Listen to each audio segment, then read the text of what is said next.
पिछले एपिसोड में आपने देखा जो किंगपेंग जिसने जू किंग को घोस्ट लॉन्डिंग हॉर्सशू क्रैब्स दिए थे मारा गया था। जू शाओवी उसी दिन सेक्ट में आई थी जिस दिन जू किंग आया था। उसकी हालत बहुत खराब थी। डिंग शाओई जिसने जो किंगपेंग को अटेंडेंट बनाने का वादा किया था उसने उसे छोड़ दिया। जू किंग ने म्यूट को जांच सौंपी और पता चला हत्यारा ली जेलिन था, फर्स्ट पीक का ऑफ पीक डिसाइपल जो वू जियनवू का अटेंडेंट था। उसी रात वू जियनवू ड्रीम सेंस मैंशन में किसी से मिलने गया था और ली जेलिन वहां बाहर गार्ड पर था। जू किंग अब वहां जा रहा था। अब आगे जू किंग के शब्दों ने जू शाओवी को महीनों में सबसे गहराई से छुआ। उसने कोई झूठ नहीं बोला था, उसने जो कुछ बताया सब सच था।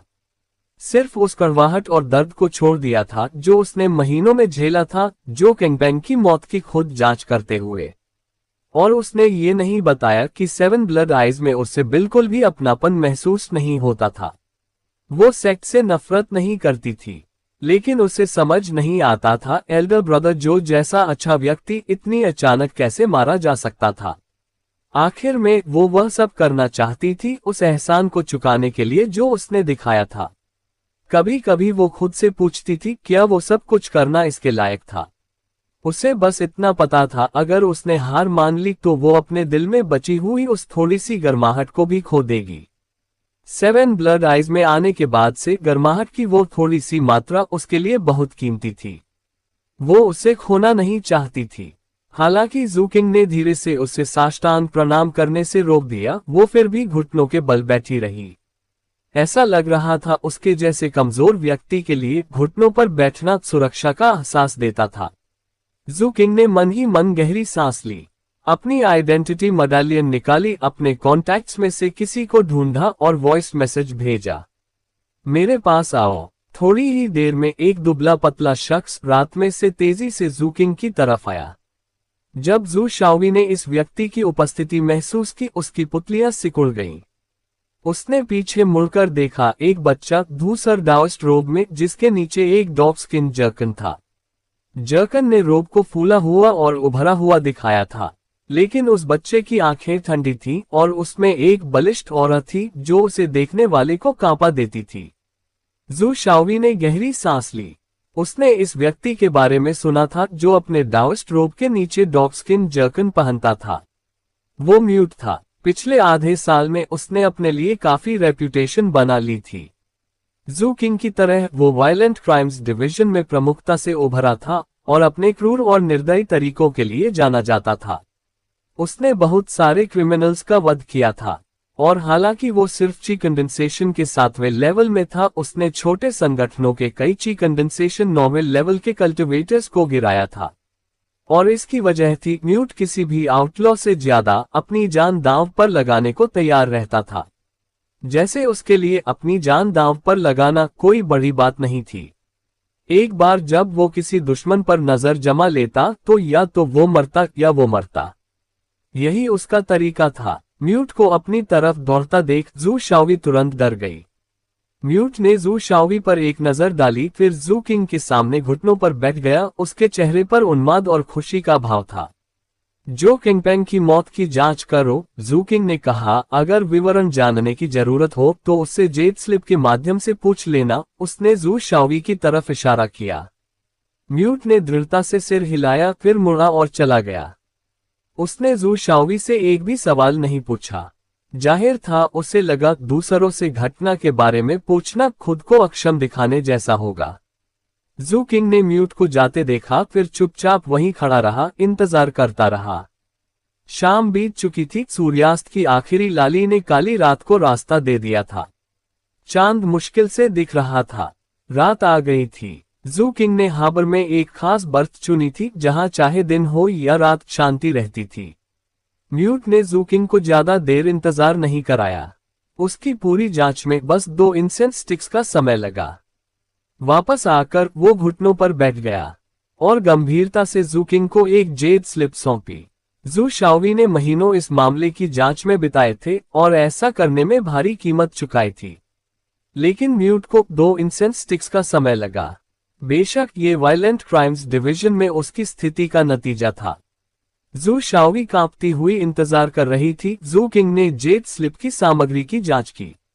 उसमें जो केंगपेंग की मौत के सारे विवरण थे, जिसमें वो सब कुछ शामिल था जो इसकी वजह बना। जू किंग को उससे कोई मतलब नहीं था।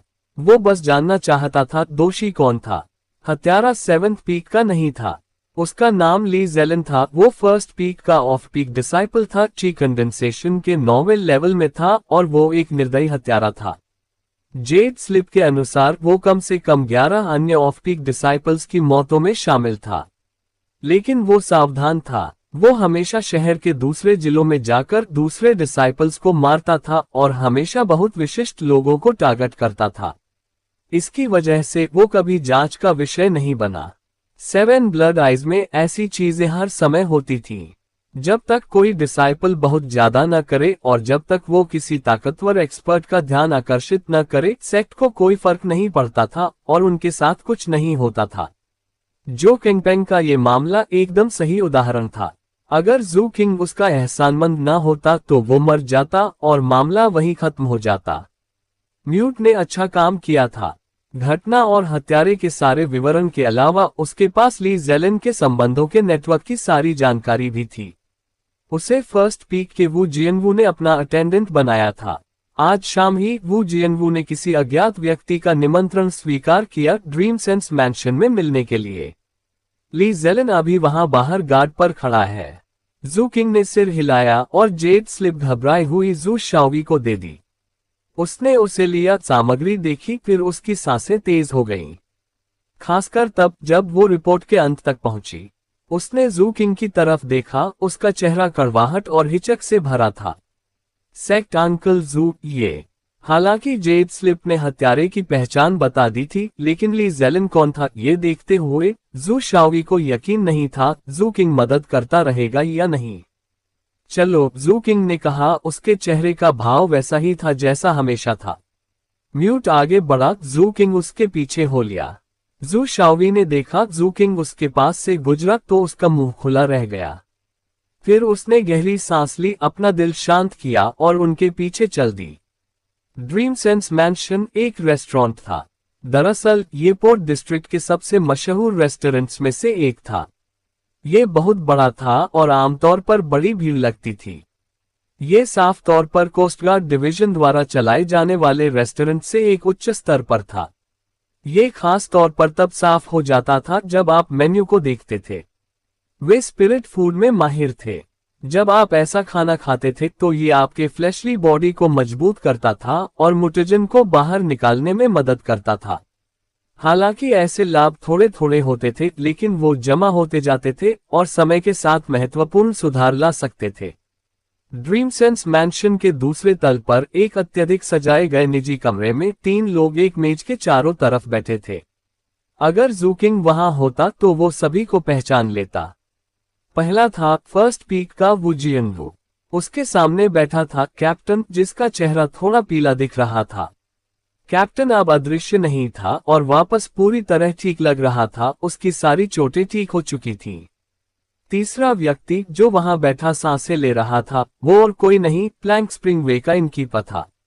सच कहूं तो ये 3 ही वहां मौजूद नहीं थे। एक सांप भी था। वो एक एनाकोंडा था, फिलहाल छत के राफ्टर से लटक रहा था।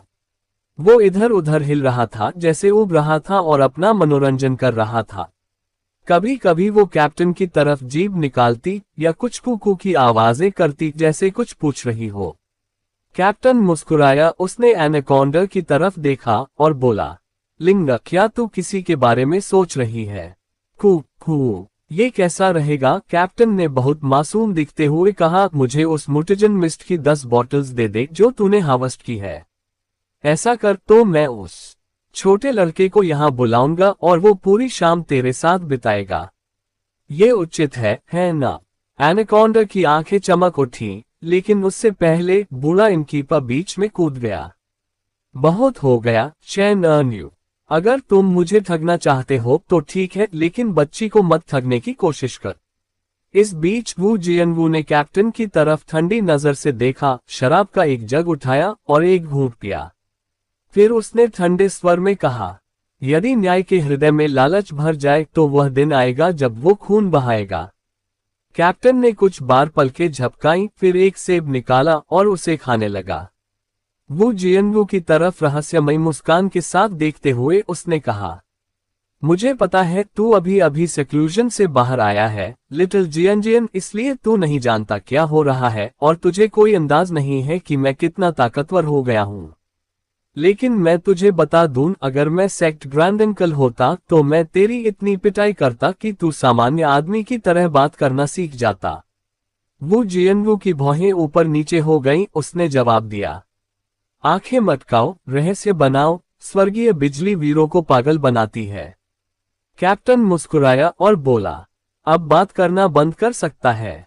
मैंने सेक्ट ग्रैंड अंकल से वादा किया है कि मैं उनके अप्रेंटिसेस की पिटाई करना बंद कर दूंगा।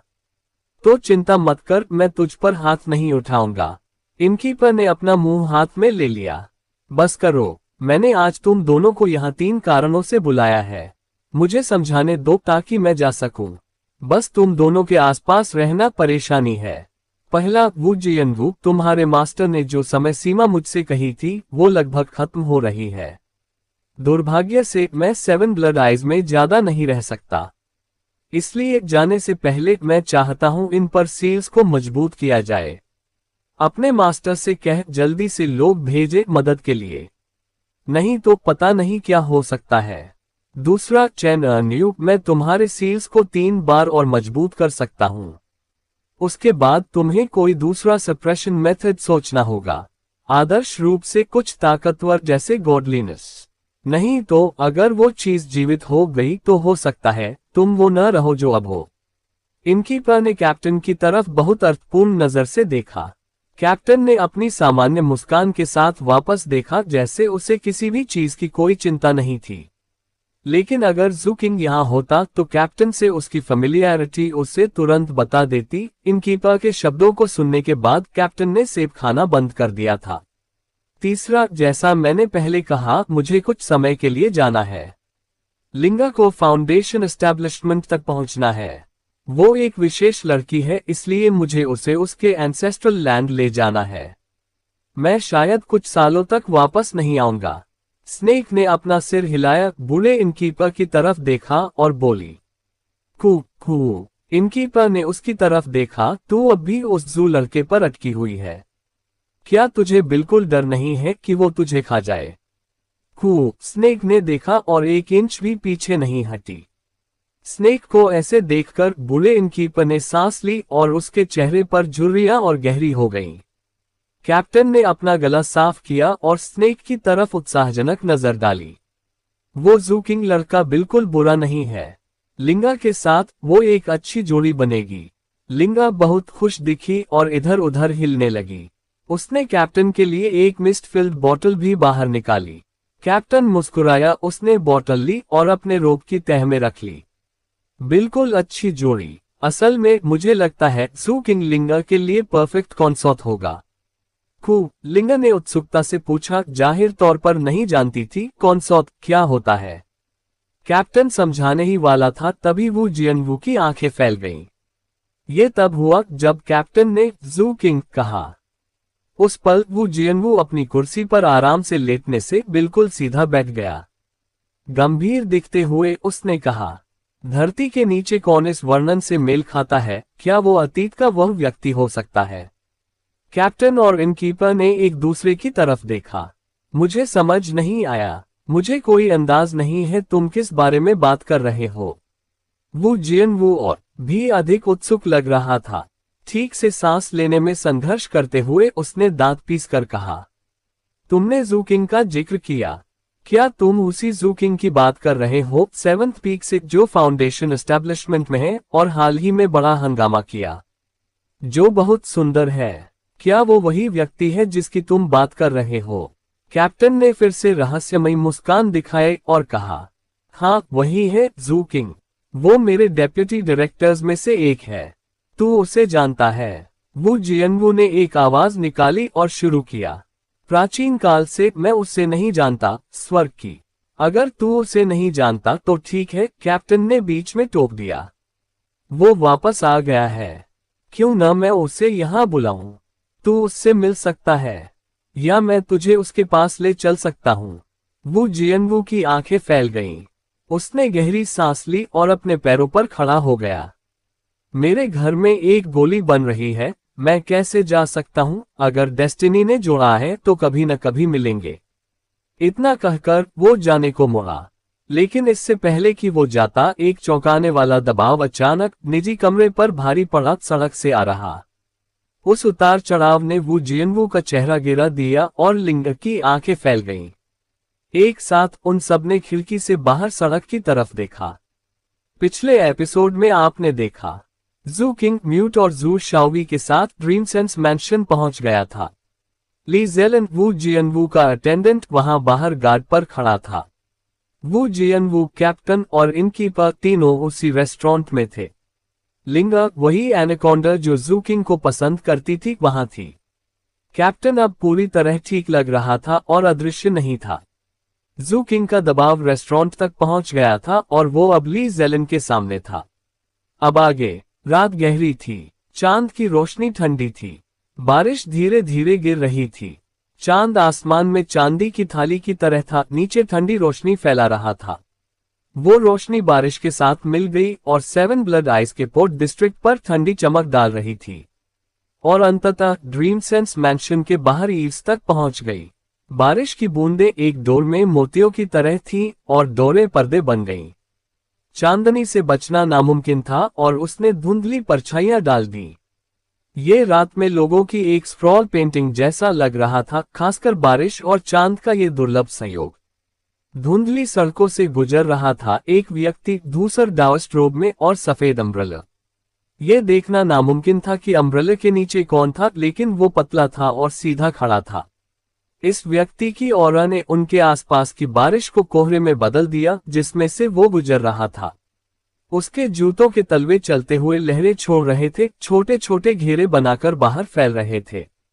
अम्ब्रेला वाले व्यक्ति के साथ दो अन्य व्यक्ति थे जो ईव्स की परछाइयों में उसके पीछे चल रहे थे। उनमें से एक के पास भी अम्ब्रेला था, दूसरा बारिश को नजरअंदाज कर रहा था।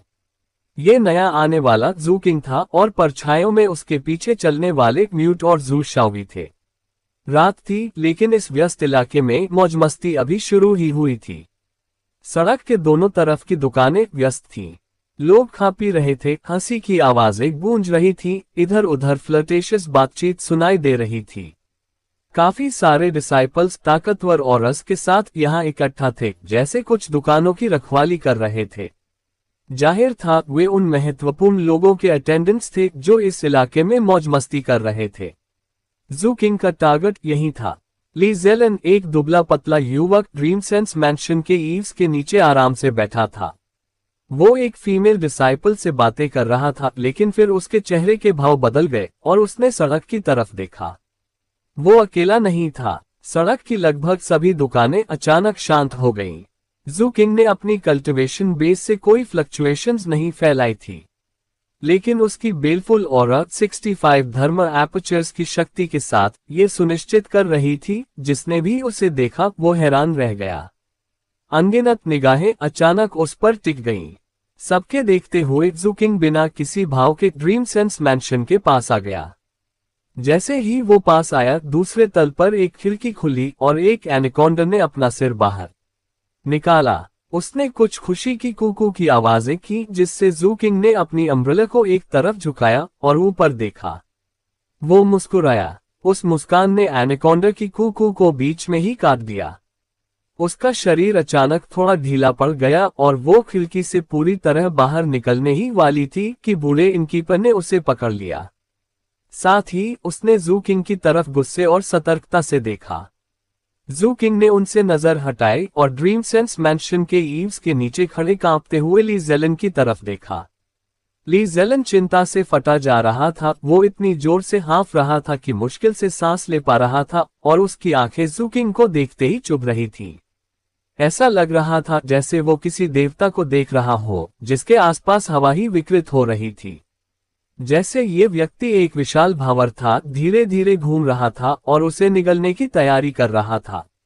ली जेलन का डर और हैरानी इतनी तीव्र थी कि वो खुद को पागल महसूस कर रहा था। वो बुरी तरह कांप रहा था और उसका मांस और खून उसे चिल्ला रहे थे कि वो अविश्वसनीय खतरे में था। क्योंकि वो न सिर्फ जू किंग को पहचानता था, उसने ये भी देखा जू शाओवी उसके साथ थी, उसकी आंखों में नफरत जल रही थी। जू शाओवी 3 महीने पहले भी वहां थी जब उसने उस चापलूस जो किंगपेंग को काट दिया था।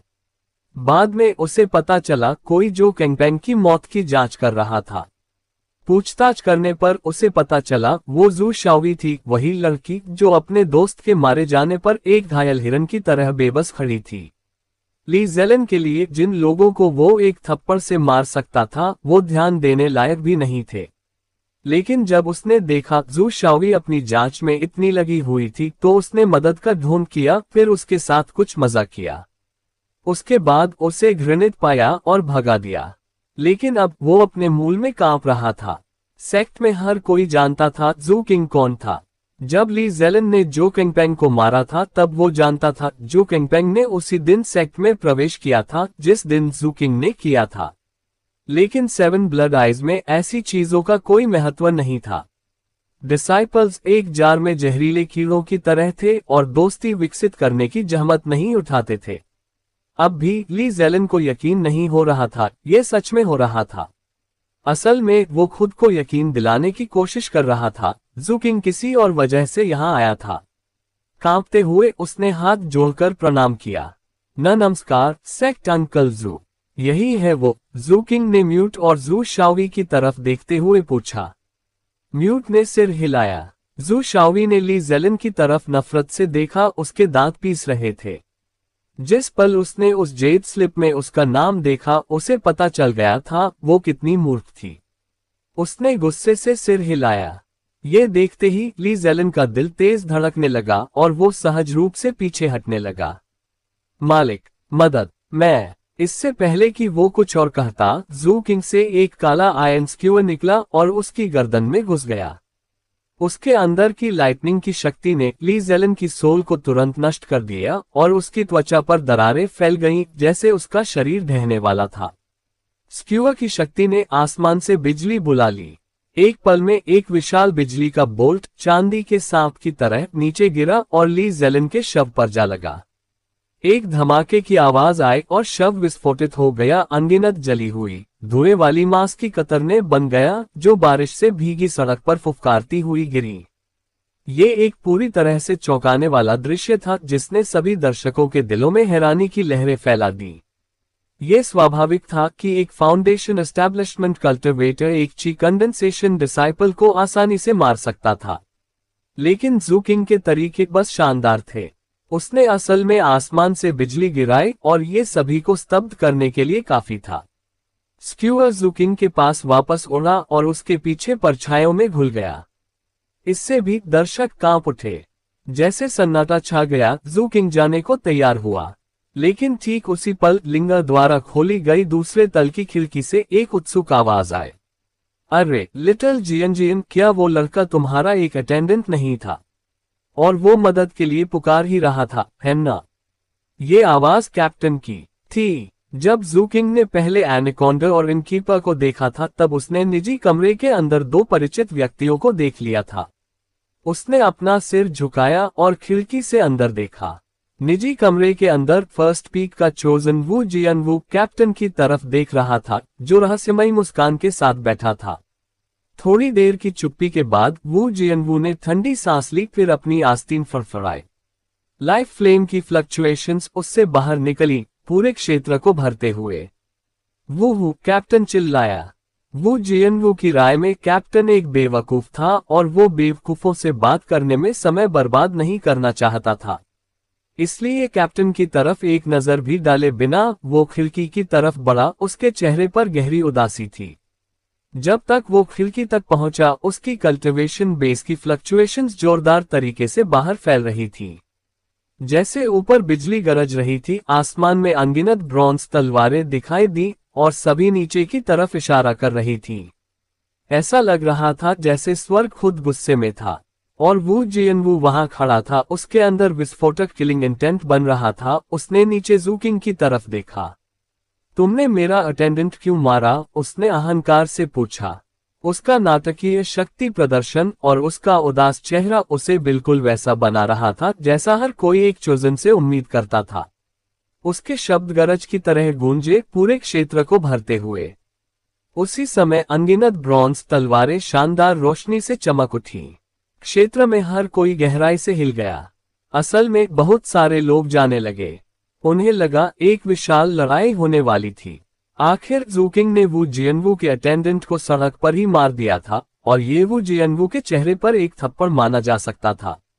और हर कोई जानता था फर्स्ट पीक के डिसाइपल्स को अपनी शान की बहुत परवाह होती थी, और वो कभी भी अपमान का बदला लिए बिना नहीं रहते थे। इस बीच निजी कमरे के अंदर एनाकोंडा की आंखें वू जियनवू की तरफ देखकर चमक रही थीं।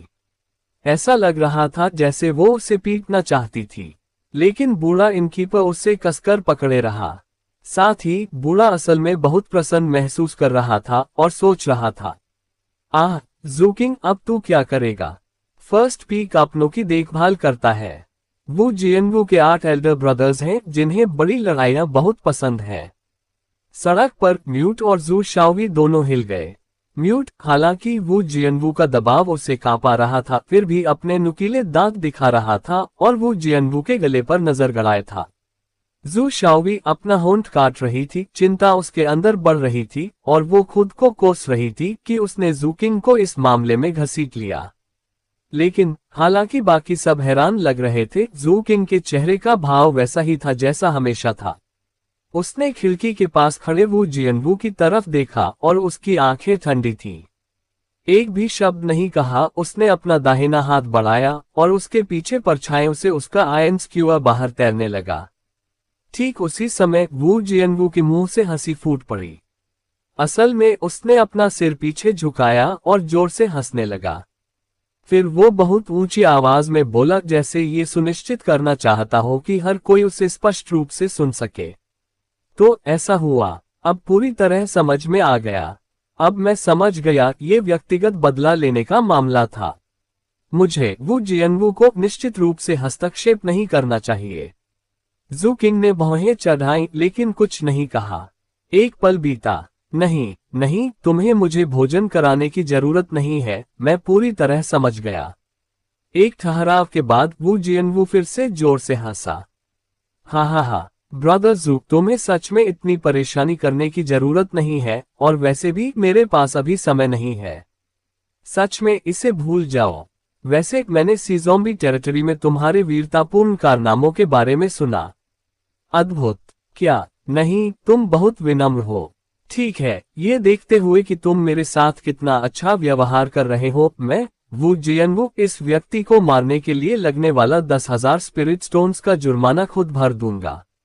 लिंगर की आंखें वू जियनवू को देखकर फैल गईं, फिर उसने सड़क की तरफ देखा, जैसे उसे समझ नहीं आ रहा था क्या हो रहा था। हाँ, वू जियनवू ने जारी रखा, ठीक है, हम बाद में घूमेंगे जब दोनों के पास समय होगा। खैर, मुझे अब अलविदा कहना चाहिए। तुमसे मिलकर बहुत अच्छा लगा ब्रदर जू। सच में बहुत खुशी हुई। वू जियनवू ने बहुत गंभीरता से शुरुआत की थी, लेकिन अंत में बहुत खुश लग रहा था। बड़ी मुस्कान के साथ उसने हाथ जोड़े और जू किंग को प्रणाम किया। जू किंग, जिसने पूरे समय एक भी शब्द नहीं कहा था, बस उसे अजीब भाव से ऊपर देख रहा था। जू किंग के भाव को देखते ही वू जियनवू कांप गया, फिर अपनी आस्तीन फड़फड़ाई, हंसा और निजी कमरे से बाहर चला गया। जैसे वो बिजली और बारिश में उड़ गया, वो एक खूबसूरत पेंटिंग के इमॉर्टल की तरह लग रहा था। नश्वर जीवन को पार करो और परिष्कृत बनो, मैं एक इमॉर्टल बनूंगा और मानवता को पार करूंगा। गूंजती ब्रॉन्ज तलवारों से घिरा वो दूर गायब हो गया। जब वू जियनवू इतनी दूर चला गया कि कोई उसे देख नहीं सकता था, वो कांप गया। उसका चेहरा पीला पड़ गया और उसकी आंखें हैरानी से चमक रही थीं। उसके माथे से पसीना बह रहा था। उसने बहुत गहरी सांस ली। क्या हुआ? 2 फ्लेम्स। वो खूंखार हत्यारा पहले ही काफी भयानक था।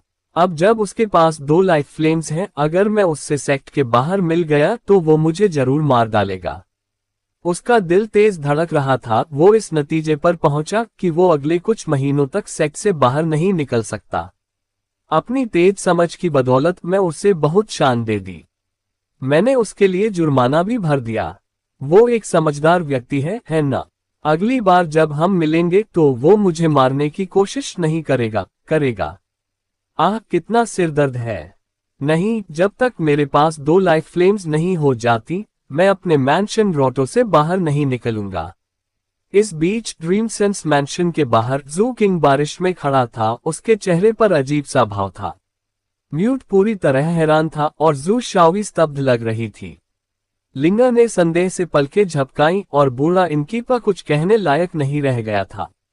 ये लोग घटना के बिल्कुल केंद्र में थे और वे सभी जानते थे जू किंग ने एक भी शब्द नहीं कहा था। उसने सिर्फ एक युद्ध मुद्रा बनाई थी और फिर वू जियनवू ने अचानक सारी बकवास बोलनी शुरू कर दी थी। उसकी हंसी और ऊंची आवाज के साथ ऐसा लग रहा था जैसे वो जू किंग के साथ वॉइस मैसेजेस का आदान प्रदान कर रहा हो, और उसमें भोजन के निमंत्रण का भी जिक्र था। ये इतना विश्वसनीय था कि जो कोई भी वू जियनवू को सुनता, वो सोचता ये एक असली बातचीत थी। वो सोचता वू जियनवू सच में जू किंग की प्रशंसा करता है, और वो मानता दोनों अच्छे दोस्त थे जो एक दूसरे का बहुत सम्मान करते थे। और ऐसा भी लग रहा था क्योंकि वू जियनवू ने जू किंग के निमंत्रण को बार बार मना किया था, इसलिए उसने एक ऑफ पीक डिसाइपल को मारने के जुर्माने को खुद भरना अपना कर्तव्य समझा। सन्नाटे को एक जोरदार कुरकुराने की आवाज ने तोड़ा। कैप्टन अपने पैरों पर खड़ा हो गया, सेब चबाता हुआ खिड़की तक आया जहां उसने नीचे जू किंग की तरफ देखा और कुछ बार पलकें झपकाईं।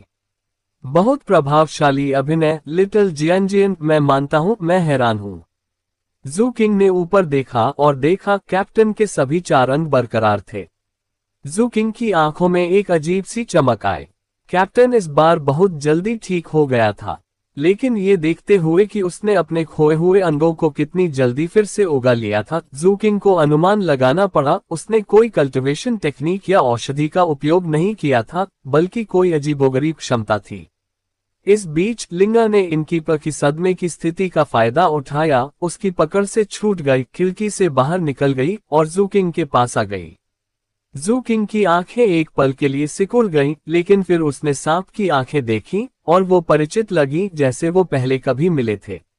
उन आंखों में कोई किलिंग इंटेंट नहीं था, बल्कि शुद्ध खुशी थी। कू कू, बहुत खुश दिखते हुए सांप सिकुड़ गया, बहुत पतला हो गया और बर्फ सफेद रंग में बदल गया। जू किंग की बाह के चारों तरफ लिपटते हुए उसने उसे चौड़ी प्यारी आंखों से देखा। कू कू कू कू कू। जब इनकीपर ने देखा क्या हो रहा था, उसका दिल डूब गया और वो सांप को डांटने ही वाला था। लेकिन फिर जू किंग ने ठंडी आंखों से उसकी तरफ देखा। इनकीपर कांप गया और उसे वो समय याद आ गया जब जू किंग ने उसे मारने ही वाला था। दुख और आक्रोश दोनों महसूस करते हुए उसे एहसास हुआ जब भी किसी लड़की को अपने प्रेमी और अपने पिता के बीच चुनाव करना होता है, जिसने उसे पालने में बहुत खून पसीना बहाया होता है, वो आमतौर पर पहले वाले को चुनती है। उसका दिल और भी डूब गया। नहीं, मैं समझौता नहीं करूंगा। वो बच्चा अच्छा नहीं है, वो लिंग के लिए बिल्कुल सही नहीं है। उसका दिमाग तेजी से घूम रहा था। अचानक उसने अपनी आवाज ऊंची की और कहा, कू कू। उसने मनुष्यों की भाषा बोलने की हिम्मत नहीं की और लिंग की भाषा में बोला। उसने उसे बताया अगर वो हमेशा जू किंग के साथ रहना चाहती है तो उसे स्थायी रूप से शापे चेंज करने में सक्षम होना होगा, और अगर वो ऐसा करना चाहती है तो उसे फाउंडेशन एस्टैब्लिशमेंट तक पहुंचना होगा, इसलिए उन्हें जाना होगा। लिंग स्पष्ट रूप से जू किंग को छोड़कर नहीं जाना चाहती थी, लेकिन उसकी बाह के चारों ओर एक बार और धीरे से लिपटने के बाद वो जमीन पर उतर गई और बूढ़े इनकीपर के पास वापस दौड़ गई। इनकीपर ने राहत की सांस ली। खुद पर बहुत प्रसन्न महसूस करते हुए वो जल्दी से चला गया। जैसे वो जा रहे थे, जू किंग उनके पीछे कू कू की आवाजें गूंजती सुन सकता था। ठीक है, डेप्यूटी डायरेक्टर जू, कैप्टन ने खिड़की से कहा, बस करो, आज जाओ अपने बॉस के साथ कुछ पी लो। उसने जू किंग को इशारा किया। जू किंग ने एक पल सोचा, फिर मुड़ा और जू शाओवी की तरफ सिर हिलाया, ये संकेत देते हुए कि उसे जाना चाहिए। जू शाओवी ने अपना होंठ काटा। दिल कृतज्ञता से भरा, वो बारिश में अपने घुटनों पर गिर गई और जू किंग को साष्टांग प्रणाम किया, अपना माथा जमीन पर टकराते हुए। फिर वो चली गई। म्यूट नहीं गया। वो ड्रीम सेंस मैंशन के बाहर उसी जगह पर जहां ली जेलन खड़ा था, जाकर बैठ गया। जू किंग ने कुछ नहीं कहा। एक पल में वो खिड़की से होते हुए निजी कमरे में पहुंच गया और मेज पर बैठ गया। जब कैप्टन वापस आया था, उसकी बुरी हालत के बारे में कुछ बातें थी जो वो पूछना चाहता था, लेकिन जैंगसन की मौजूदगी की वजह से नहीं पूछ सका था। कैप्टन, स्टैचू की नोज क्यों फटी? उसने बहुत गंभीरता से पूछा। उसे लगा उसे ये सवाल जरूर पूछना था। अगर उसने नहीं पूछा तो कैप्टन के संदेहास्पद स्वभाव को देखते हुए वो निश्चित रूप से आराम महसूस नहीं कर पाएगा। और बेशक जू किंग चाहता था कि कैप्टन आराम महसूस करे। तुम नहीं जानते, कैप्टन ने सेब का एक टुकड़ा काटते हुए कहा और जू किंग की तरफ मुस्कुराया। हैरान दिखते हुए जू किंग ने सिर हिलाया। चलो मेरे डेप्यूटी डायरेक्टर, ये मत भूलना मैंने तुम्हें तुम्हारे सारे अभिनय कौशल सिखाए हैं। हम दोनों जानते हैं स्टैचू की नोज क्यों फटी। तुम मुझे बेवकूफ नहीं बना सकते। सेब खत्म करने के बाद कैप्टन ने एक नाशपाती निकाली और उसमें दांत गड़ा दिए। इस बार मैं दोष ले लूंगा, कैप्टन बहुत रहस्यमय और गंभीर दिखते हुए बोला। आखिर मैं तुम्हारा बॉस हूं। मैं तुमसे इसके लिए स्पिरिट स्टोन्स भी नहीं लूंगा। मेरी सिर्फ 2 शर्तें हैं। जू किंग ने भौहें चढ़ाई, थोड़ा हिचकिचाते हुए। ये देखकर कैप्टन ने एक और नाशपाती निकाली और जू किंग की तरफ उछाल दी। मुझे समझाने दो, यही वजह है। हाँ, मैंने ये सब अपनी आंखों से देखा। उसने सांस ली। जो भी हो, मुझे अपनी 2 शर्तें समझाने दो। पहली क्या है? बहुत गंभीर लगते हुए उसने जारी रखा। तुम कभी भी मेरे थर्ड प्रिंसेस के रूप में छुपने की कहानी को नहीं उठाओगे। वो स्लेट साफ है। दूसरी क्या है? ये कि तुम्हें अब भी मुझे 100,000 स्पिरिट स्टोन्स देने हैं। अगर तुम इन शर्तों से सहमत हो तो मैं ज़ॉम्बी मामले में तुम्हारे लिए दोष ले लूंगा। कैप्टन ने गहरी सांस ली, फिर नाशपाती को आधा काटा और जू किंग के चेहरे के भाव को देखने के लिए उसकी तरफ ध्यान से देखा। जू किंग थोड़ी देर चुपचाप बैठा रहा, फिर सिर हिलाया। चूंकि ये मेरी गलती थी, मैं इसे सार्वजनिक रूप से घोषित कर दूंगा। मैं सबको बता दूंगा मैंने ये किया। मुझे बाउंटी लिस्ट में #1 होना चाहिए। ज़ॉम्बी एंसेस्टर स्टैचू की घटना का मास्टरमाइंड मैं था। जहां तक तुम्हारी बात है कैप्टन, तुम बस एक अकम्प्लिस थे। ये कहकर जू किंग जाने के लिए खड़ा हो गया। अचानक कैप्टन घबरा गया। जाहिर था उसे मास्टरमाइंड होने पर गर्व था और जू किंग को ब्लैकमेल करने की अपनी कोशिश में उसने चालाक बनने में खुद को मूर्ख बना लिया था। उसने अपना गला साफ किया, हंसते हुए बोला, आह देखो तुम इतने गंभीर हो। मैं तो बस मजाक कर रहा था। मैं हर चीज के लिए जिम्मेदार था। मैं मास्टरमाइंड था और कोई नहीं है जो मुझसे ये छीन सके। नहीं, ये मैं था। जू किंग बहुत गंभीरता से बोला। तुम नहीं थे, मैं था। कैप्टन अब और भी अधिक उत्सुक लग रहा था। नहीं, तुम नहीं थे, मैं था। जू किंग ने कैप्टन की तरफ देखा।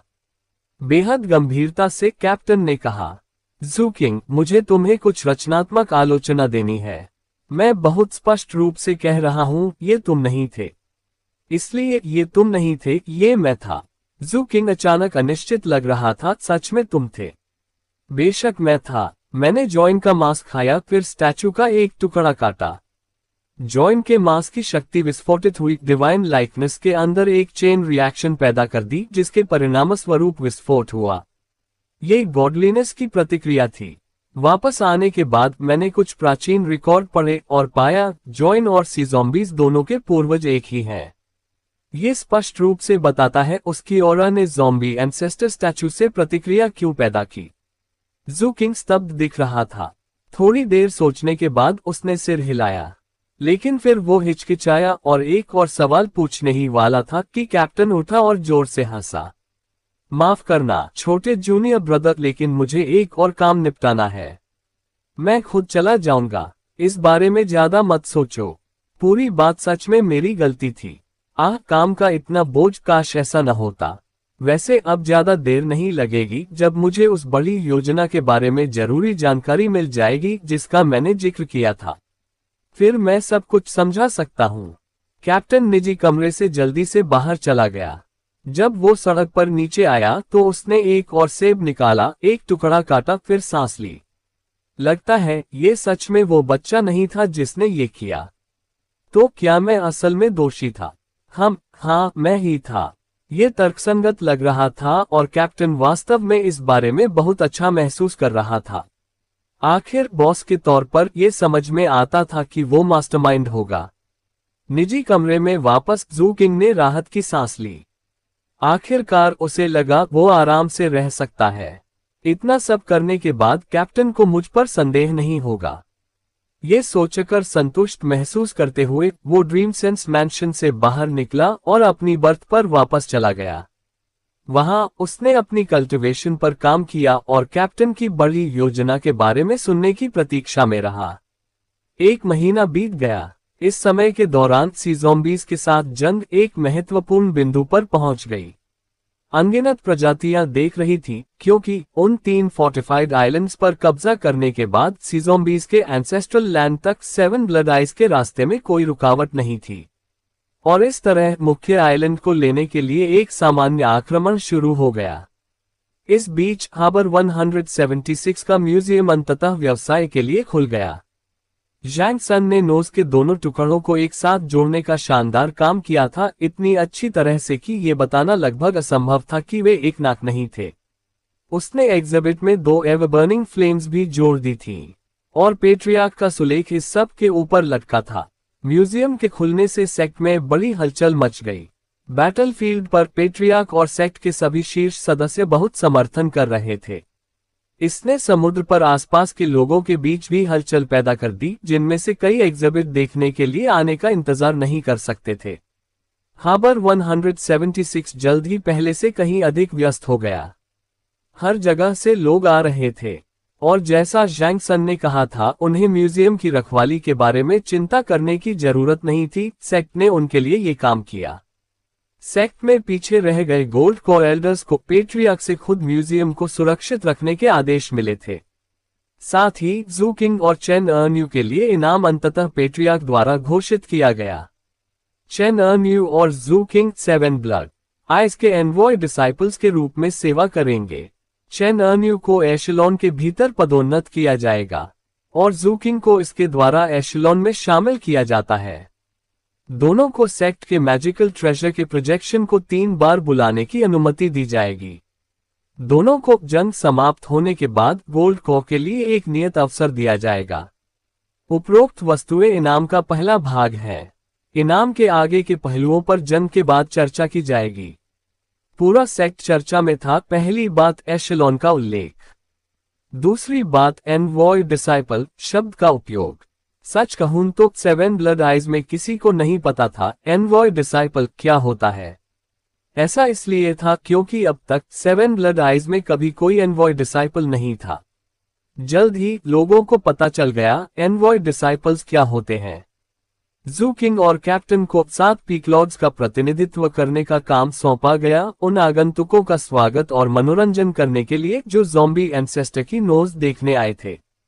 तथाकथित एनवॉय डिसाइपल्स मूल रूप से 7 ब्लड आइज के आउटवर्ड फेसिंग रिप्रेजेंटेटिव्स थे। जब नॉन ह्यूमन 7 ब्लड आइज का दौरा करने आते थे तो वे जू किंग और कैप्टन के साथ बातचीत करते थे, और बदले में ये उन्हें याद दिलाता था ज़ॉम्बीज़ ने उन दोनों की वजह से कितनी शान खो दी थी, और म्यूजियम की वजह से कई नॉन ह्यूमंस दौरा करने आ रहे थे। नतीजतन जू किंग और कैप्टन दोनों बहुत व्यस्त थे। इस समय जू किंग हार्बर 176 के प्रवेश द्वार पर खड़ा था, नॉन ह्यूमंस के एक समूह की प्रतीक्षा कर रहा था। जैसे शाम गहरी हो रही थी, डूबते सूरज की रोशनी की वजह से उसका असामान्य रूप से आकर्षक चेहरा स्पष्ट रूप से दिखाई दे रहा था। जैसे समुद्री हवा चल रही थी, उसके बाल काले झरने की तरह लहरा रहे थे, उसकी आंखों में ठंडक और चिल को छुपाते हुए। ये नॉन ह्यूमंस का 7वां समूह था जिसे जू किंग ने पेट्रियार्क द्वारा उसे एनवॉय डिसाइपल नियुक्त किए जाने के आधे महीने बाद प्राप्त किया था। वो अब भी इसका आदी नहीं था, और सच कहूं तो वो इस तरह के काम से नफरत करता था। उसे लोगों के सामने दिखावा करना पसंद नहीं था, और इससे वो बहुत असुरक्षित महसूस करता था। लेकिन हालांकि एनवॉय डिसाइपल सिर्फ एक उपाधि थी, इससे उसे कुछ हद तक सुरक्षा मिलती थी। इसने वास्तव में कई लोगों के बुरे इरादों को समाप्त कर दिया। आखिर इसका मतलब था वो 7 ब्लड आइज का आधिकारिक चेहरा था। दूसरी तरफ सार्वजनिक कर्तव्य होने से अगर कुछ खतरनाक होता तो वो एक सामान्य स्थिति से कहीं अधिक खतरनाक होगा। जू किंग ने पहले एशेलॉन के बारे में सुना था। 7 ब्लड आइज और सी ज़ॉम्बीज दोनों के पास ऐसे समूह थे, हालांकि वे अलग थे। अतीत में एशेलॉन 7 पीक्स के पीक लॉर्ड्स के उत्तराधिकारी अप्रेंटिसेस को संदर्भित करता था।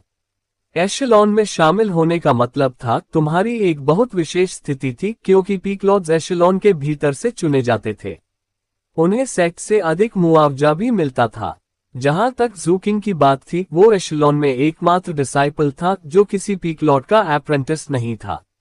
चेन अर्न्यू को एशेलॉन के भीतर पदोन्नत किया गया। इसका मतलब वो 7th पीक का एल्डेस्ट ब्रदर होगा। जू किंग इस बारे में निश्चित था, फिर भी उसे लगा कैप्टन के पास और भी बड़े रहस्य थे। ये देखते हुए जू किंग को लगा उसके पास कोई विकल्प नहीं था। वो पेट्रियार्क के काम को मना नहीं कर सकता था।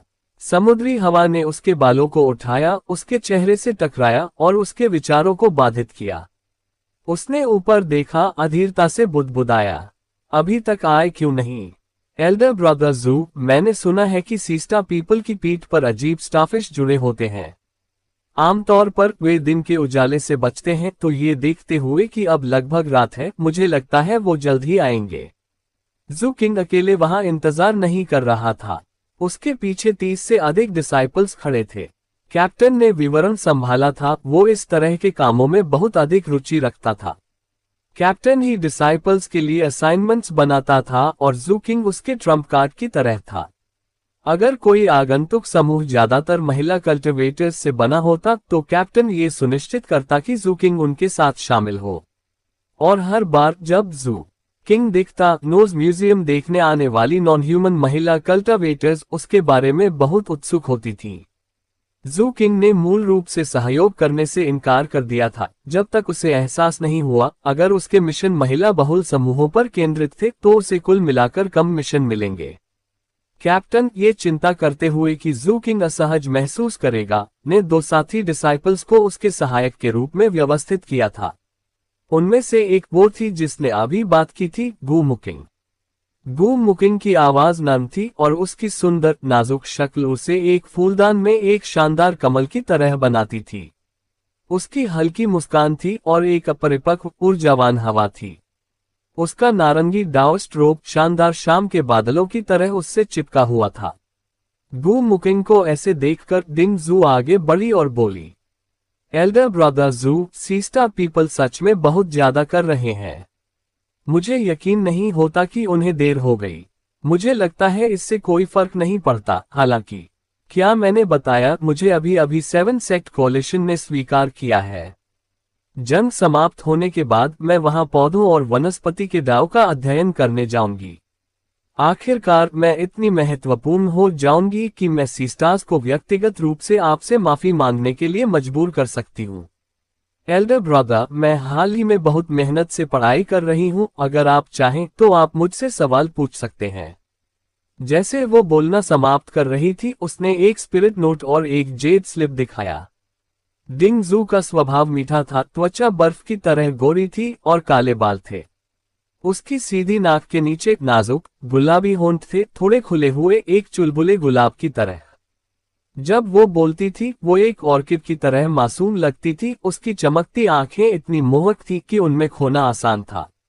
डिंग जू दूसरी सहायक थी जिसे कैप्टन ने जू किंग के लिए व्यवस्थित किया था।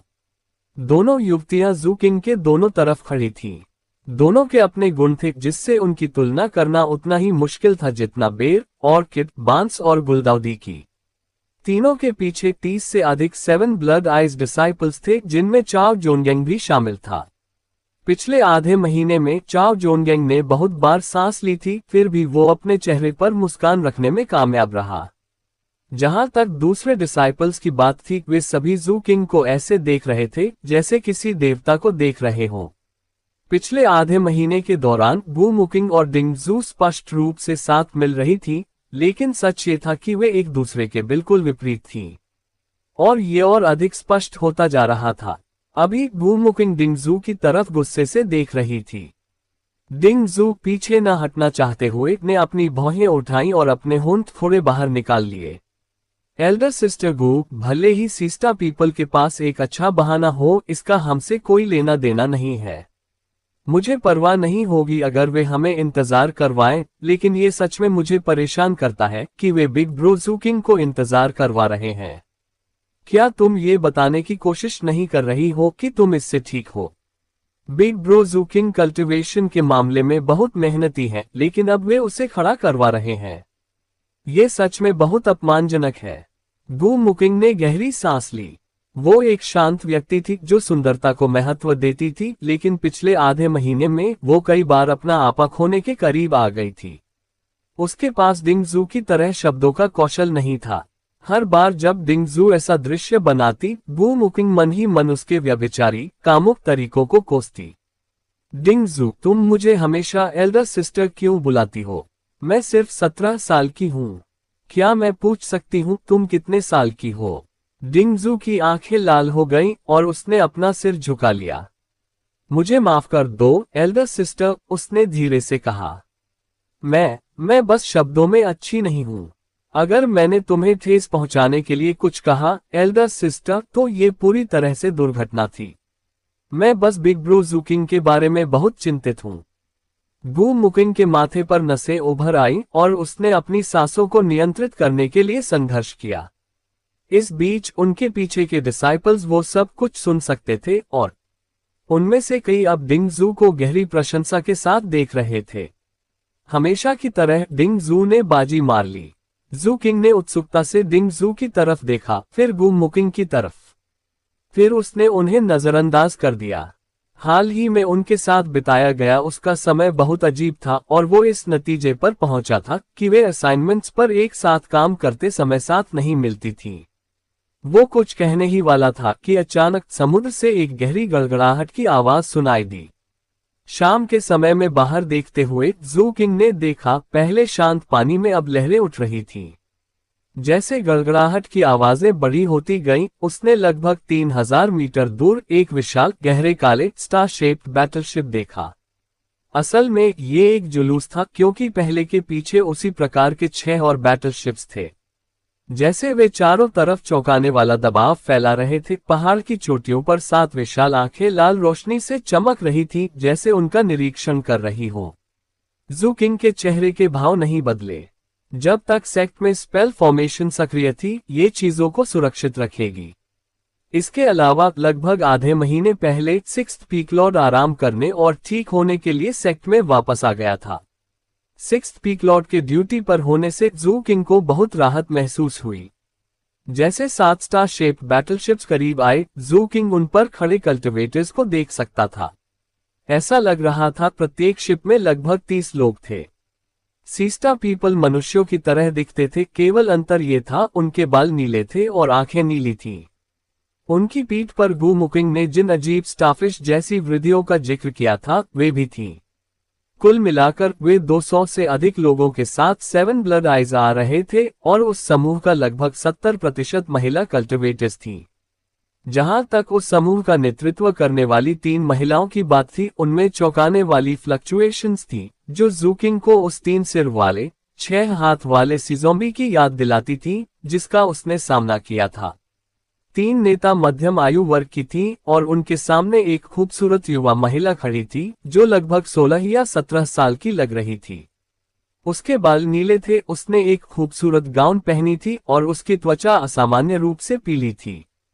जब उसने किनारे की ओर देखा, उसने मुश्किल से गू मुकिंग और डिंगजू को देखा और इसके बजाय ज़ूकिंग पर ध्यान केंद्रित किया। वो वास्तव में एक सीस्टा प्रिंसेस थी। सम्मानित सीस्टा अतिथियों, 7 ब्लड आइज में आपका स्वागत है, ज़ूकिंग ने औपचारिक रूप से कहा, हाथ जोड़कर अभिवादन किया।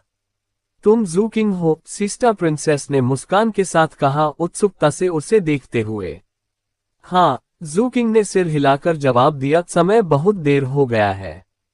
कल मैं तुम्हें सिज़ोंबी की होली आइटम दिखाने ले जाऊंगा। इतना कहकर वो अपने पीछे के डिसाइपल्स की तरफ मुड़ा, आदेश देने के लिए। हमारे सीस्टा दोस्तों को उनके आवास पर ले चलो। एक पल रुको, प्रिंसेस ने कहा, एल्डर ब्रदर ज़ूकिंग, हम सीस्टास को सिज़ोंबी से बहुत नफरत है। मैं तुम्हारी बहुत प्रशंसा करती हूँ जो तुमने किया उसके लिए, इसलिए मैं तुम्हें एक उपहार देना चाहती हूँ। कृपया इसे स्वीकार करो। उसने अपने पीछे के अटेंडेंट्स की तरफ अर्थपूर्ण नजर से देखा जिन्होंने एक कॉन्च शेल निकाला और जू किंग को प्रस्तुत किया। जू किंग ने उस युवा महिला की तरफ देखा। एल्डर ब्रदर जू किंग, ये एक विशेष मैजिकल डिवाइस है जो मेरे लोगों ने बनाया है। कॉन्च शेल को बजाओ और तुम्हें हमसे एक आशीर्वाद मिलेगा। साथ ही ये फॉरबिडन सी के सभी निकट के सॉफ्ट बॉडीड एनिमल्स को बुला सकता है। इतना कहकर उसने हाथ जोड़े और थोड़ा झुकी। इस बीच बाकी सभी सीस्टा पीपल शिप से उतर रहे थे और उनमें से अधिकांश जू किंग को देख रहे थे। डिंग जू ने थोड़ी भौहें चढ़ाई और बहुत प्रसन्न नहीं लग रही थी। और हालांकि गू मुकिंग ने इसे नहीं दिखाया, वो भी बहुत खुश नहीं थी। डिंग जू अनुमान लगा सकती थी वे सभी सीस्टा महिलाएं जू किंग को देखकर क्या सोच रही थी, इसलिए वो अपना मुंह खोलने ही वाली थी कि अचानक एक और गड़गड़ाहट की आवाज ने शाम की शांति को भेद दिया। आकृतियां दिखाई दी, हाबर के अंदर से हवा में उड़ती हुई। सीस्टा पीपल सभी सतर्क हो गए और 3 मध्यम आयु वर्ग की महिलाओं की आंखें चमक उठी। जू किंग ने उस दिशा में देखा और तुरंत पहचान लिया, वो कैप्टन और सेकंड हाइनेस थे। कैप्टन इतनी जल्दी में था कि जब वो पहुंचा तो उसने सीस्टास का अभिवादन भी नहीं किया। इसके बजाय उसने बस जू किंग की तरफ देखा और कहा, पेट्रियार्क ने अभी अभी संदेश भेजा है, ईस्ट नेदर आइल एक आगंतुक भेज रहा है। ईस्ट नेदर आइल, जू किंग ने हैरानी से कहा। एक तरफ डिंग जू के चेहरे के भाव बदल गए और 3 गोल्ड को सीस्टास स्पष्ट रूप से हैरान दिखे। बहुत गंभीर लगते हुए कैप्टन ने समझाया, ईस्ट नेदर आइल की आइलमास्टर गुरु ईस्ट नेदर नाम की एक बुरी महिला है। पेट्रियार्क ने अपनी सफलता प्राप्त करने के बाद उसकी कल्टिवेशन बेस उसके स्तर तक पहुंच गई। लेकिन आगंतुक गुरु ईस्ट नेदर नहीं है, ये उसकी पोती है और उसका स्वभाव हिंसक है। तुम्हें सावधान रहने की जरूरत है। जैसे ये शब्द उसके मुंह से निकले, अचानक एक विशाल लहर उठी, कुचलने वाली शक्ति के साथ हाबर की तरफ दौड़ती हुई। दबाव अविश्वसनीय रूप से दबंग था। काले पानी की वो लहर जो बंदरगाह के प्रवेश द्वार पर दिखाई दी थी, तुरंत एक विशाल दीवार में बदल गई जो गड़गड़ाती हुई मुख्य स्लूस गेट की तरफ बढ़ी। लहर इतनी विशाल थी और उसमें इतनी क्रूर शक्ति थी कि इसने ग्रैंड स्पेल फॉर्मेशन से प्रतिक्रिया उत्पन्न कर दी।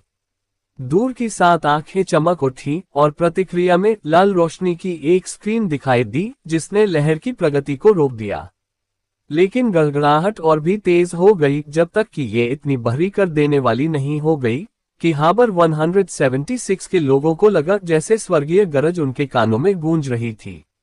जू किंग ने भौहें चढ़ाई और अपना हाथ हिलाया जिससे थर्माफोर्स बाहर निकली और गू मुकिंग और डिंग जू को ढक लिया, उस ध्वनि को उनके मन में प्रवेश करने से रोकते हुए। दुर्भाग्य से बाकी डिसाइपल्स के लिए ये इतना आसान नहीं था और एक के बाद एक वे खून की उल्टी करते हुए लड़खड़ाते हुए पीछे हट गए। ये ध्वनि इतनी तीव्र थी कि ये कंडेंसेशन कल्टिवेटर्स को घायल कर रही थी। जू किंग की आंखें सिकुड़ गईं जबकि कैप्टन ने अपनी ठुड्डी रगड़ी और सेकंड हाइनेस की तरफ देखा। सेकंड हाइनेस ने भी भौहें चढ़ाई, स्लूस गेट के पार देखते हुए और तेज आवाज में कहा, इसका क्या मतलब है? अय्या बिग सिस, गुस्सा मत करो। स्लूस गेट के पार से एक मधुर आवाज आए। एक पल बाद एक विशाल ऑक्टोपस का टेंटिकल उसी स्थान पर पानी से बाहर निकला। ये कई मीटर चौड़ा था और कई 100 मीटर लंबा, जैसे ये स्लूस गेट के ऊपर और बंदरगाह के अंदर तक फैल गया। फिर एक विशाल ऑक्टोपस पानी से बाहर निकला, अपने टेंटिकल्स का उपयोग करके गेट पर चढ़ गया। ऑक्टोपस के ऊपर एक युवा महिला बैठी थी जो किशोरी लग रही थी। उसकी विशिष्ट उम्र बताना मुश्किल था क्योंकि उसकी शारीरिक उपस्थिति एक युवा महिला की सामान्य शैली नहीं थी।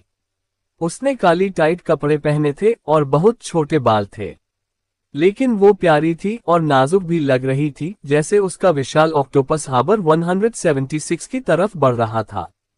पास आने पर विशाल ऑक्टोपस हर जगह काला पानी टपका रहा था जिसमें से कुछ 7 ब्लड आइज डिसाइपल्स पर गिरा। इस बीच सीस्टास सभी कांप उठे और अपने सिर झुका लिए। चौंकाने वाली बात यह थी, ये ऑक्टोपस गोल्ड कोएल्डर के समान ही ऑरा विकीर्ण कर रहा था। इतने विशाल समुद्री जानवरों की लड़ाई की क्षमता उसी स्तर के कल्टिवेटर से स्वचालित रूप से बेहतर होती थी। और अभी ये ऑक्टोपस बिना किसी संकोच के दबाव उत्सर्जित कर रहा था। जू किंग चींटों से बचने के लिए कुछ कदम पीछे हट गया, साथ ही ठंडी नजरों से काली कपड़ों वाली युवा महिला को देख रहा था जो विशाल ऑक्टोपस पर खड़ी हो गई थी। वो लगभग 15 या 16 साल की थी, अंडाकार चेहरा, पतले होंठ, जीवंत आंखें और नाजुक विशेषताएं। ऑक्टोपस से कूदकर वो घाट पर उतरी, जू किंग और कैप्टन पर एक नजर डाली और फिर सेकंड हाइनेस के पास दौड़ गई। मुझे दोष मत दो, बिग सिस। ये सब स्टिंकर की गलती है।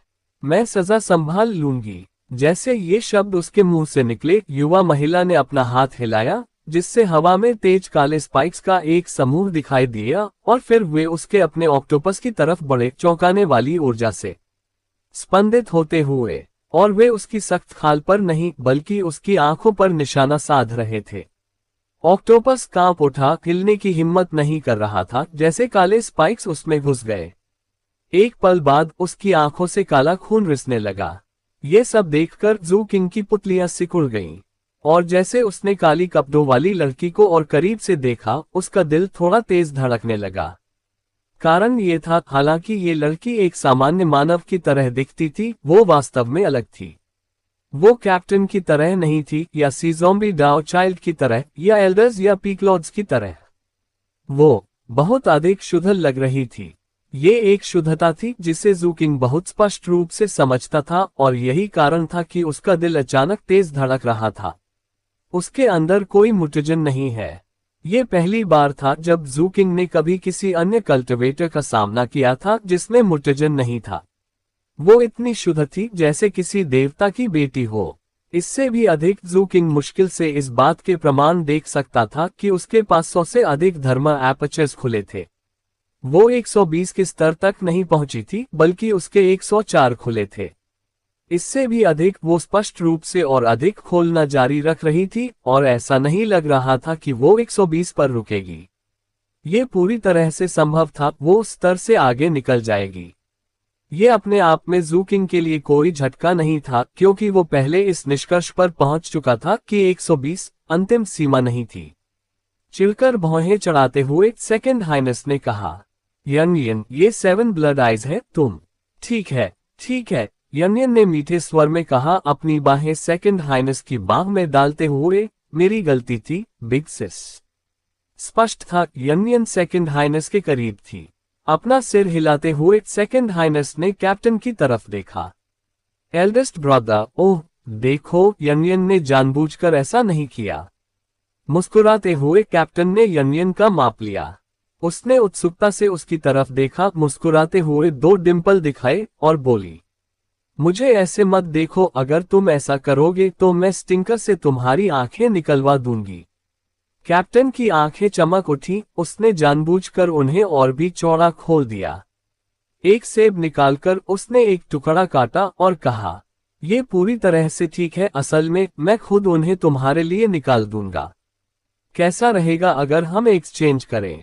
मेरी आंखें ईस्टनेदर सीरम की एक बोतल के बदले।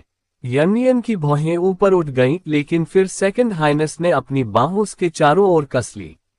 यनियन ने ठंडी सांस ली, फिर अंततः जू किंग की तरफ देखा। इससे पहले उसने मुश्किल से उसे देखा था, लेकिन अब उसकी नजर उसके चेहरे पर टिक गई। बिग सिस, ये लड़का तुम्हारा साथी डिसाइपल नहीं है ना? मैं उसके चेहरे को मास्क के रूप में इस्तेमाल करना चाहूंगी, ये बहुत अच्छा लगेगा। ऐसा नहीं लग रहा था जैसे वो मजाक कर रही थी।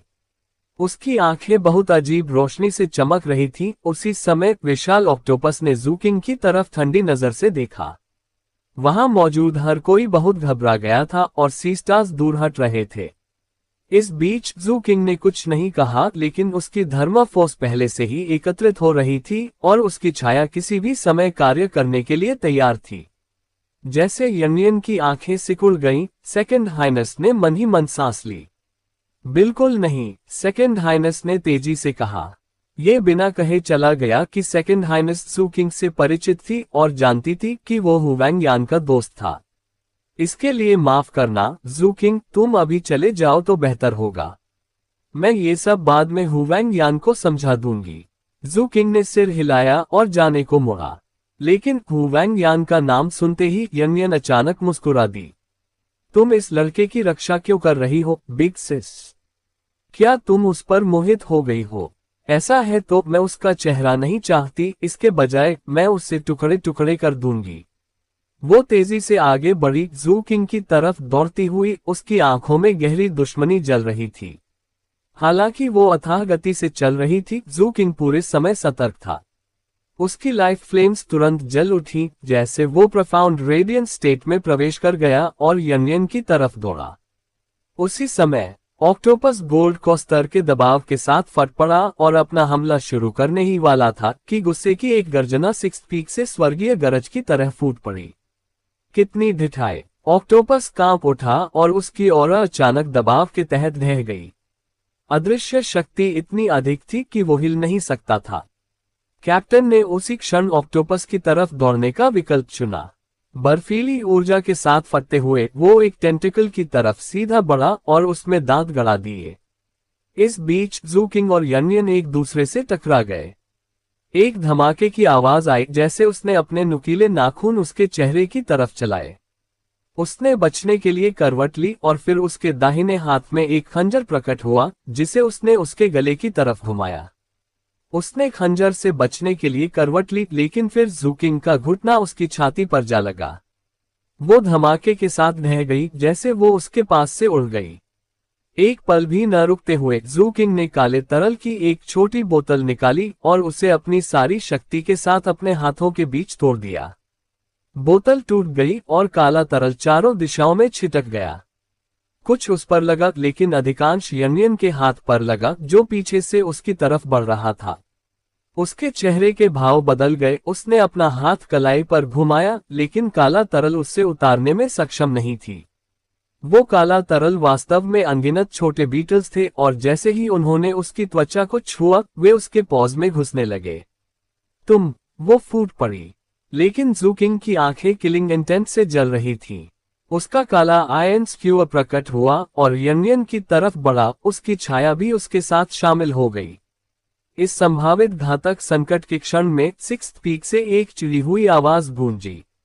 बस हो गया। जू किंग के शरीर में एक कंपन हुआ और उसे अचानक लगा वो कुछ भी करने में असमर्थ था सिवाय पीछे हटने के। यनियन के साथ भी ऐसा ही था। उसका चेहरा पीला पड़ गया, वो पीछे हट गई। अपने हाथ को नीचे देखने के बाद उसने एक औषधि गोली निकाली और उसे खा लिया, लेकिन इससे कुछ नहीं हुआ। अंत में उसे दांत पीसने पड़े और एक सुनहरा कागजी ताबीज निकालना पड़ा। इसे अपने हाथ पर लगाने के बाद वो काले बीटल्स के फैलाव को रोकने में सक्षम थी। जल्दी से पास आते हुए सेकंड हाइनेस ने फिर से सांस ली और जू किंग को माफी भरी नजर से देखा। अपनी बाह यनियन के चारों ओर लपेटते हुए वो उसे ले जाने लगी। तुम जू किंग हो, है न? यनियन ने जाते हुए जहरीले स्वर में कहा, मैं तुम्हें याद रखूंगी। मैंने उस चेहरे पर अपनी नजरें जमा ली हैं। वैसे उस मोटे हुवैंग यान से कहना, अगर वो मेरी बिग सिस के पीछे पड़ा रहा तो मैं यकीन दिला दूंगी कि वो मरकर ही माने। एक तरफ कैप्टन गोल्ड को मांस का एक टुकड़ा फाड़ने के लिए संघर्ष कर रहा था, लेकिन परेशानी हो रही थी। अंत में उसे एक टेंटिकल के सिरे को काटने पर ही संतोष करना पड़ा। ऑक्टोपस उसके खिलाफ संघर्ष कर रहा था, लेकिन पूरी तरह से दबा दिया गया था और हिल नहीं सकता था। वो बस कुछ दयनीय विम्परिंग आवाजें कर सकता था। दुर्भाग्य से यनियन पहले ही ऑक्टोपस के बारे में भूल चुकी थी।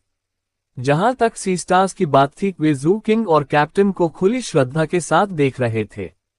उनकी आंखों में वे दोनों पूरी तरह से पागल लग रहे थे।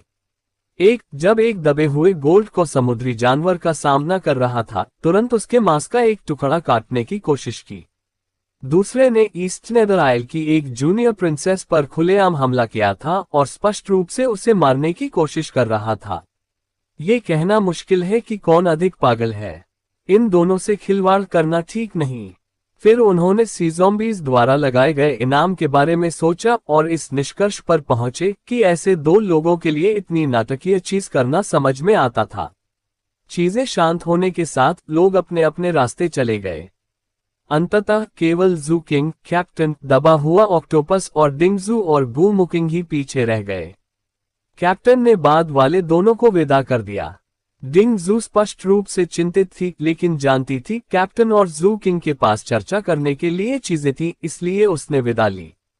गू मुकिंग भी जाने को मुड़ी, फिर रुकी और जू किंग को एक औषधि गोली की बोतल दी। एल्डर ब्रदर जू किंग, ये गोली की घावों के उपचार में चमत्कार करती है। जू किंग ने धन्यवाद में सिर हिलाया और बोतल ले ली। जब दोनों युवतियां चली गईं, कैप्टन ने उस टेंटिकल के सिरे को कंधे पर रखा जिसे उसने काटा था, फिर धीरे धीरे जू किंग के पास आया। ये सब मेरा काम नहीं है, उसने मुस्कान के साथ कहा, लेकिन बस ताकि तुम जानो, उस छोकरी को सेकंड शिप पर कई सालों से क्रश है। जाहिर है वो हुवैंग यान के लिए परेशानी खड़ी करने आई थी, और जब उसे पता चला कि तुम उसके अच्छे दोस्त हो तो तुम्हें भी इसमें घसीट लिया। उसे स्पष्ट रूप से एहसास नहीं था कि तुमसे निपटना इतना मुश्किल होगा। जू किंग की आंखें ठंडी चमक से चमक उठी, लेकिन उसने कुछ नहीं कहा। इसके बजाय वो ऑक्टोपस की तरफ चलने लगा। अरे क्या कर रहे हो? कैप्टन ने कहा। एक टेंटिकल काट रहा हूं, जू किंग ने धीरे से जवाब दिया। नहीं, मत करो, सप्रेशन का समय लगभग खत्म हो रहा है। अगर तुम मदद करोगे तो इसे काटना आसान होगा।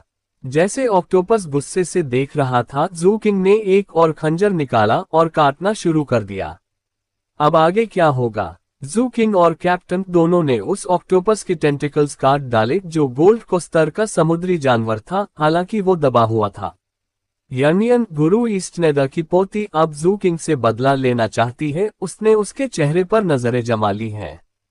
सेकेंड हाइनेस हुवैंग यान की प्रेमिका के पीछे यर्नियन पड़ी हुई है और उसने हुवैंग यान को मारने की धमकी दी है। जू किंग ने यर्नियन पर ब्लैक बीटल्स से हमला किया, जो उसके शरीर में घुस गए, और उसे उन्हें रोकने के लिए एक सुनहरा ताबीज इस्तेमाल करना पड़ा। सिक्स्थ पीकलॉर्ड ने दोनों को रोक दिया और उनके बीच की लड़ाई को समाप्त किया। सीस्टा प्रिंसेस अब जू किंग और कैप्टन को और भी अधिक श्रद्धा के साथ देख रही है। कैप्टन अब भी अपनी बड़ी योजना के बारे में बात कर रहा है और उसने ऑक्टोपस का टेंटिकल अपने पास रख लिया है। जू किंग अब ऑक्टोपस का टेंटिकल काट रहा है अपने लिए।